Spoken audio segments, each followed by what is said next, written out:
NEET का exam जो होता है ना, वो सिर्फ पढ़ने से क्लियर नहीं होगा। आपको मेंटल पीस भी चाहिए, आपको स्ट्रैटेजिकली भी वर्क करना है, आपको हार्ड वर्क भी दिखाना है, आपको पढ़ाई भी चाहिए। सिर्फ अकेला पढ़कर आप नीट का एग्ज़ाम क्लियर नहीं कर सकते।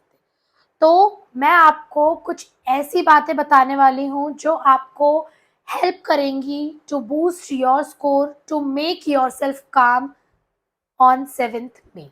Okay, so let's start the video. First of all, who don't know me, this is Neha Sharma and I am a second year MBBS student from SRVS Medical College. I gave NEET in 2020 and I scored 594 marks out of 720. So let's begin the video. तो पहली चीज, first thing जो आपको करनी है वो क्या है कि आपको पेपर देने जब जाओगे तो बिल्कुल भी एक्सपेक्ट नहीं करना है खुद से। मतलब क्या है, आपको ये बिल्कुल नहीं सोचना है कि मुझे इस पेपर में 550 स्कोर करने हैं, 600 स्कोर करने हैं, 650 स्कोर करने हैं, 700 स्कोर करने हैं। आप अपने माइंड को फ्रीली करके जाना, बर्डन मत डालना उस पे कि मुझे इस पेपर में इतना स्कोर करना है। ये बिल्कुल मत सोचना कि मुझे सिलेक्शन चाहिए, मेरा सिलेक्शन होगा कि नहीं होगा, कुछ भी नहीं सोचना है। अपने आप से ज़ीरो एक्सपेक्टेशंस लेकर जाना है, ठीक है? Then second thing is, paper के लिए जजमेंटल नहीं होना है। पेपर को देखते ही ये डिसाइड नहीं कर लेना है कि पेपर जो है वो टफ है या फिर ईज़ी है। हो सकता है कि पेपर ईज़ी हो और आप ये सोच लो कि पेपर जो है वो टफ है। हो सकता है कि बहुत बड़े-बड़े क्वेश्चंस हैं, तो आपको देख के लगे कि पेपर टफ है लेकिन पेपर ईज़ी हो, ठीक है? तो इसीलिए पेपर के लिए जजमेंटल नहीं होना है, पेपर लेना है, बस ये चेक करना है कि पूरे पेजेस उस पेपर में है या नहीं है और पेपर करना स्टार्ट कर देना है, ठीक है? सो नेक्स्ट थिंग जो आपको करनी है, आपको पैनिक नहीं होना है बिल्कुल भी, ठीक है? आपको पेपर देख के पैनिक नहीं होना है। अगर आपका पहला क्वेश्चन नहीं हो रहा है तो दूसरे क्वेश्चन की तरफ बढ़ो, दूसरा नहीं हो रहा है तो तीसरे की तरफ बढ़ो। मतलब मेरा कहने का मतलब ये है कि आपको पेपर को देखते ही ये नहीं सोचना है कि मुझे क्वेश्चंस नहीं आ रहे। अगर एक बार ये आपके दिमाग में चला गया कि मुझे क्वेश्चंस नहीं आ रहे, तो जो क्वेश्चंस आपसे बनने वाले थे वो भी क्वेश्चंस नहीं होंगे, ठीक है? तो पहला क्वेश्चन नहीं हो रहा तो कोई बात नहीं, दूसरा करो, दूसरा नहीं हो रहा तो तीसरा पे आओ, तीसरा नहीं हो रहा तो चौथे पे आओ। हो सकता है शुरू के 10 क्वेश्चन और आपके पेपर में टफ हो सकता है वो शुरू के 10 क्वेश्चन आपको ना आए लेकिन बाकी के क्वेश्चंस आपको आ जाए। लेकिन अगर आपने ये सोच लिया कि पेपर टफ है, मुझसे पेपर नहीं हो पा रहा है, तो जो बचे हुए क्वेश्चंस हैं वो भी आप नहीं कर पाओगे। नेक्स्ट थिंग इज़ कि अपनी स्ट्रैटेजी को चेंज नहीं करना है लास्ट मोमेंट पे।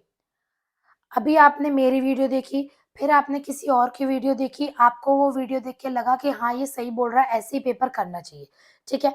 और फिर अगर आपने अपनी स्ट्रैटेजी चेंज करके फाइनल एग्ज़ाम में एक्सपेरिमेंट कर दिया, तो भैया आपके साथ एक्सपेरिमेंट हो जाएगा।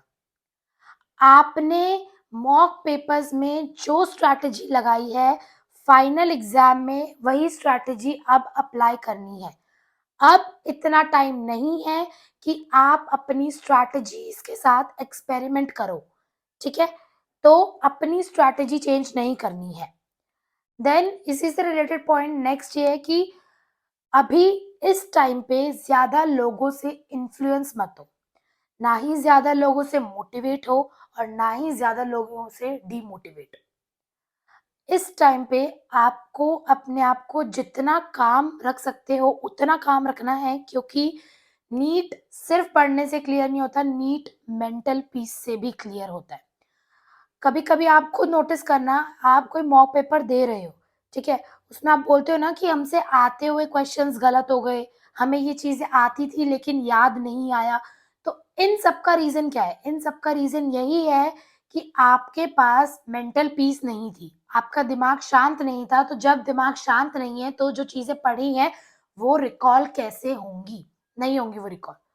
और जो प्रेशर आप मॉक पेपर्स देते टाइम फ़ील करते हो, उससे 10 टाइम्स ज़्यादा प्रेशर आपको नीट वाले दिन होने वाला है। तो it's very important to make sure कि आपका माइंड जो है वो पीसफुली हो और काम हो, ठीक है? बिल्कुल भी एंग्ज़ायटी नहीं रखनी है। Then the next thing is, examination hall में टाइम से पहले पहुँच जाओ, ठीक है? ये मत सोचो कि मेरा हॉल पास है या दूर है या कुछ भी नहीं। मिनिमम 30 मिनट्स का मार्जिन रखो, मैं तो बोल रही हूँ 1 घंटे पहले ही पहुँच जाओ। अगर आप एग्ज़ामिनेशन हॉल जल्दी पहुँच जाओगे तो आपका कुछ नुकसान नहीं है। लेकिन अगर आप एग्ज़ामिनेशन हॉल लेट पहुँचते हो, तो हो सकता है आप लेट हो जाओ, नीट का पेपर देने को ना मिले। तो वर्स्ट, बहुत वर्स्ट गंदा सिनेरियो है ये। लाइट आ गई। सो तो ये चीज़ का ध्यान रखना, ठीक है? मान लो कि तुम सोच रहे हो कि मेरा एग्ज़ामिनेशन हॉल पास में ही है, तुम आधे घंटे पहले निकले, तुम्हारी गाड़ी खराब हो गई, तुम्हें कोई ऑटो नहीं मिल रहा है, कुछ भी वर्स्ट सिनेरियो हो सकता है। तो मैं वही बोल रही हूँ, वर्स्ट कंडीशन को लेके चलो और प्लीज़ एग्ज़ामिनेशन हॉल में वक़्त से पहले पहुँच जाओ। Then the next thing is, जो एनटीए ने गाइडलाइंस निकाली है रिगार्डिंग द ड्रेस कोड, वो ड्रेस कोड की गाइडलाइंस को अच्छे से फॉलो कर लो। प्रॉपरली जो ड्रेस कोड बताया गया है वो फॉलो कर लो, क्योंकि फिर आपको यार वहाँ पे वही है, आप सीन क्रिएट हो जाएगा फालतू में आपकी चेकिंग में टाइम लगेगा, आपको वहीं एंग्जायटी होना स्टार्ट हो जाएगी। ठीक है? तो हमें नीट वाले दिन ऐसा कोई काम नहीं करना है जिससे हमारा माइंड जो है वो रेस्टलेस हो। ठीक है? द नेक्स्ट थिंग इज़ कि एग्ज़ाम वाले दिन, मैं तो बोल रही हूँ एग्ज़ाम वाले दिन की पहले वाली रात से ही आप अपने कोई भी फ्रेंड या क्लासमेट से बात नहीं करोगे। क्यों? हो सकता है कि आपके फ्रेंड ने आपको बोल दिया कि मैंने तो बहुत सारा पढ़ लिया या मेरा इतना स्कोर आ रहा है या कुछ भी। हो सकता है आपके फ्रेंड ने ऐसा कुछ बोल दिया जिससे आप डिमोटिवेट हो जाओ, ठीक है? तो फिर वो आपके लिए सही नहीं होगा। तो आप अभी एक रात पहले से ही डिस्टेंस मेंटेन करो सबसे, बस अपने पेरेंट्स से बात करो, या पेरेंट्स से बात करके एंग्ज़ायटी दूर होती है, ठीक है? एंड अगर कोई पेरेंट ये वीडियो देख रहा है तो मैं यही बोलना चाहूँगी कि आप लोग प्लीज़ अपने बच्चों को सपोर्ट करें, क्योंकि पेरेंट्स का सपोर्ट बहुत ज़रूरी होता है।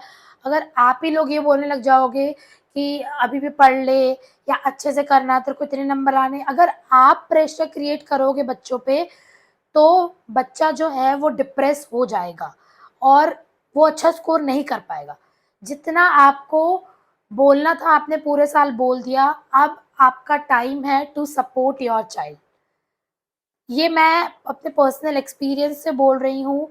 मेरे पेरेंट्स ने मुझे बहुत सपोर्ट किया था, मैं खुद ही इतनी टेंशन ले लेती थी, मैं इमेजिन भी नहीं कर सकती अगर वो लोग भी मुझे यही सब बोलते, तो फिर तो मैं पेपर लिखती कैसे?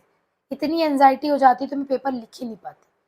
So yes, and the most important thing is कि अच्छे से खा पी के जाओ, ज़्यादा खाना-वाना मत खाना, मतलब कम भी मत खाना, ज़्यादा भी मत खाना, नॉर्मल खाना खा के जाओ, ठीक है?